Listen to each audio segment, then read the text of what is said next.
कृपया हल्ला नगरिदिनु होला। सबैजना आफ्नो स्थानमा बस्दिनु होला, हल्ला नगरिकन। अब हामी कार्यक्रमको समापनमा आइसकेका छौँ। यसै गरी आज यस कार्यक्रमका प्रमुख अतिथिज्यूको मन्तव्य रहेको छ। त्यसै प्रमुख अतिथिज्यूलाई मन्तव्य राखिदिनु हार्दिक अनुरोध गर्दछु। म यो माइक प्रमुख अतिथिज्यूलाई दिँदैछु। हस्त धन्यवाद।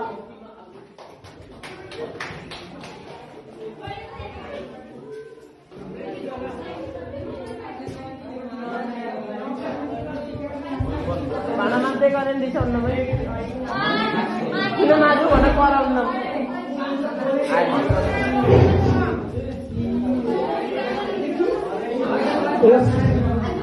समारोहमा उपस्थित मेरा सहकर्मी सम्पूर्ण भाइ बहिनीहरू हल्ला नगरी बस्नु हुन अनुरोध गर्दछु।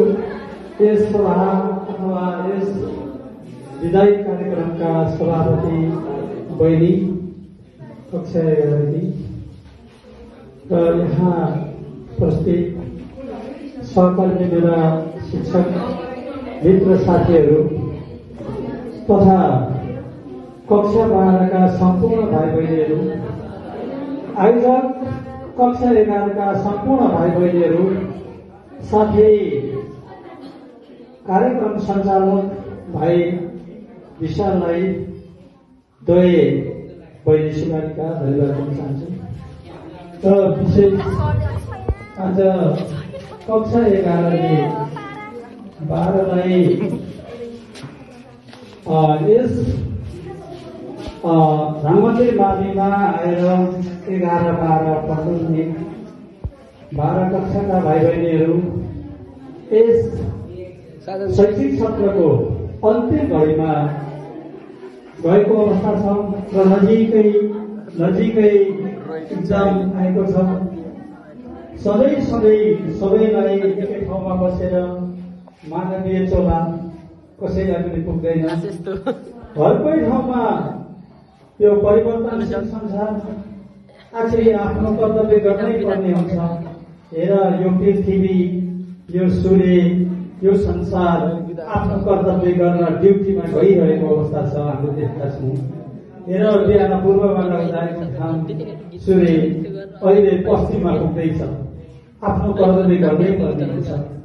त्यसैले हामी मानवीय चोला हो। हामी साधारणतया कक्षा 1 देखि अथवा 14 कक्षा कक्षा पढेदेखि आज 12 कक्षामा आएका छौँ र यो राममन्दिर माविमा भाइ बहिनीहरू आएको पनि केही वर्ष मात्रै भएको छ। मलाई लाग्छ यी वर्षहरू हेर्दा 2 वर्ष बितिगएको रहेछ कक्षा 11 मा हुँदै गर्दा। र अहिले 2 वर्ष बित्यो, अनायसै अब यस्तै हुँदै गर्दा हामी जाने दिन पनि आएको रहेछ। हो, आज विद्यार्थी भाइ बहिनीहरूलाई मैले विदाई गर्नुपर्दा, हुन त हाम्रा भाइ बहिनीहरू 11 ले कक्षा 12 का लागि विदाई गर्न लागेको अवस्था हो। यसलाई विदाईको संज्ञा भन्दा कामना गर्न भनेर भाइ बहिनीहरूले यो कार्यक्रम गर्नुभएको मलाई लाग्छ। र यहाँबाट जाँदै गर्दा कतिपय कुराहरू हेर्नुहोस् न कस्तो छ। यो विधिको विडम्बना छ। आयो भन्दा कति रमाइलो, जानिएले अब गएकोले विदाई दिने भन्दा कता यो मुटुलाई छुन्छ। हामीलाई थाहा नै छ। हो, के गर्नु, विधिको विडम्बना जानै पर्ने हुन्छ। हामीलाई सधैँ यहाँ बसेर पुग्ने अवस्था छैन। यो परिवर्तनशील संसार व्यवहारिकतामा पुग्दै गर्दा हामीले आफ्ना कर्तव्यहरू निभाउनु पर्छ। भावी जिन्दगीलाई सुनिश्चित गर्नका लागि, हाम्रो भविष्यलाई चाहिँ अगाल्नका लागि, भविष्यलाई समात्नका लागि, समयलाई समात्नका लागि हामी अगाडि बढ्नै पर्ने हुन्छ। त्यसैले सधैँ एकै ठाउँमा बसेर पुग्दैन। यो एउटा खेल हो, प्रक्रिया हो। हामीले बुझिरहेका छौँ। के गर्ने, हामी सँगै हुन पाए हुन्थ्यो भन्ने थियो। तर के गर्नु, समयले हाम्रो साथ दिँदैन। जिन्दगी यस्तै छ। त्यसैले भाइ बहिनीहरू यहाँ जाने गर्दा यो अमित छ, यो राम मन्दिरको माया त्यो मनमा कहिले नटुटोस्। सबभन्दा पहिला आफ्नो कर्तव्यमा विद्यार्थीहरू पुग्ने छ मलाई लागेको छ।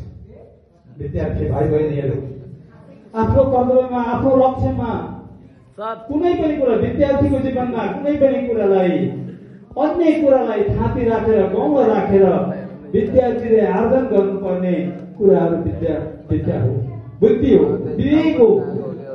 र हामी व्यवहार परिवर्तनका क्रममा हामीले चाहिँ कहिल्यै भुल्ने छैनौँ कि हाम्रो आफ्नो लाइफ, आफ्नो जिन्दगी, आफू आएको गोरेटो बाटो कहिले नभुल। यो भाइ बहिनीहरूलाई मेरो शुभकामना छ। र आफ्नो जिन्दगीलाई मध्यनजर राखेर आफ्नो कुल खानदान कता हो, के हो भनेर हामीले आफूलाई संयमता, अनुशासनमा रहनका लागि पनि भाइ बहिनीहरूलाई मैले एउटा सुझाव दिन चाहन्छु। र आज मलाई कता कस्तो लागेको छ, किनभनेदेखि मेरो आँखाले देख्दा देख्दै भाइ बहिनीहरू यहाँ भर्नाउन आउनुभएको थियो। हो, 2 वर्ष बिति गएछ। हो, कतिपय हामीले यो विद्यालयले तिमीहरू यहाँ घर परिवार सम्झेर, आफ्ना भाइ बहिनी, आफ्ना चेला सम्झेर कतिपय कुराहरूमा नमिठो बोली गरे होला। आज ती कुरा सबैलाई यही ठानी राखेर विद्यार्थी भाइ बहिनीहरू आफ्नो गन्तव्यमा पुग्नेछन् भन्ने मलाई लागेको छ। बुझ्यौ, हामी आज आफ्नो कर्तव्य, आफ्नो चाहिँ जिन्दगीको दौरानमा आफ्नो कर्तव्य, आफ्नो अनुशासनलाई अँगालेर हामी अगाडि बढ्नु छ, हाम्रो जिन्दगी सुनिश्चित गर्नु छ। त्यसैले भाइ बहिनीहरूलाई विनम्रका साथ मैले के भन्न चाहन्छु भनेदेखि राम मन्दिरको माया, राम मन्दिरको ममता तिमीहरूको मानसपटलबाट कहिले टाढा हुने छैन। र यहाँनिर बोल्दै गर्दा आज सिङ्गो राम मन्दिर बोलेको छ। आज राम मन्दिरको प्राङ्गणमा अथवा राम मन्दिरको एउटा कोठा हामी यतिका चाहिँ विद्यार्थी भाइ बहिनीहरू, सर म्याडमहरू जम्मा भएर आज हामी यो कार्यक्रम गरिरहेका छौँ। भक्त र सत्यताका साथ हाम्रो कार्यक्रम सम्पन्न हुँदैछ।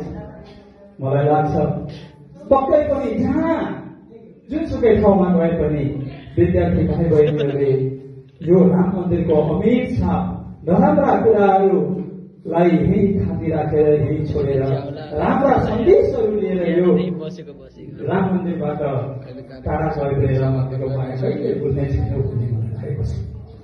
है, त्यसैले यस्ता कार्यक्रमहरू राम मन्दिरले केही वर्ष अगाडिदेखि गर्दै आएको छ। आज त्यही कुरा मलाई मनदेखि एउटा मानसपटलको एउटा नजिकैको मुटुमा, दिमागमा घुसेको छ। आज हामी यहाँबाट हाम्रो बाह्रहरू सुन्दैछौँ, कक्षाका विद्यार्थीहरू, भाइ बहिनीहरू सुन्दैछन्। तर मलाई लाग्छ उनीहरूको भविष्य उत्तरोत्तर प्रगतिको कामना गर्न चाहन्छु मैले। र आफ्नो कर्तव्यलाई पालन गरेर म राम मन्दिरको कुनै दिन विद्यार्थी थिएँ र मैले कहीँ पनि गएर मेरो अनुशासन, मेरो आफ्नो कर्तव्य चरित्र मैले छान्नु हुँदैन, मेरो कर्तव्य प्राण हुनुपर्छ भन्ने कुरा अवश्य पनि तिमीहरूले मनमा लिनेछौ। र तिमीहरूको कक्षा बाह्रका विद्यार्थीहरूको उत्तरोत्तर प्रगतिको कामना गर्न चाहन्छु। यही कुरा हाम्रो शिव सरले भन्नु सक्नुभएको छ। र आज हामीले धर्मका सौन्दाखेरिमा रमाइलो भयो, हामी धेरै नाच्यौँ, गायौँ, कति रमाइलो भयो। तर वास्तवमा हामीले सोच्दाखेरिमा अब हाम्रो दिदी दाईहरू कक्षा 11लाई छाडेर, हामी सबैलाई छाडेर भाइ बहिनीहरू छाड्दैछन्। त्यसैले उनीहरूको उत्तरोत्तर प्रगतिको कामना गर्दै आजको यो समारोह भव्य र सत्यका साथ सम्पन्न भएको मलाई धेरै गर्व लागेको छ।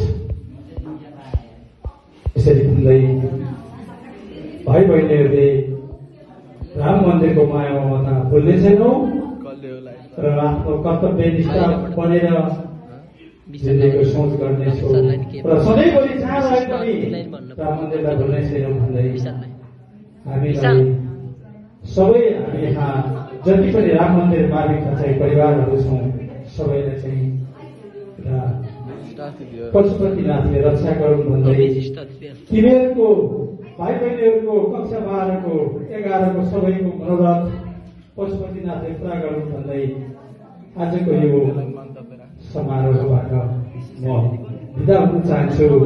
कहिल्यै पनि राम मन्दिरको माया ममतालाई भुल्ने छैन भन्दै म यहाँबाट उजेल पर्न चाहन्छु। जय राम मन्दिर, जय नेपाल।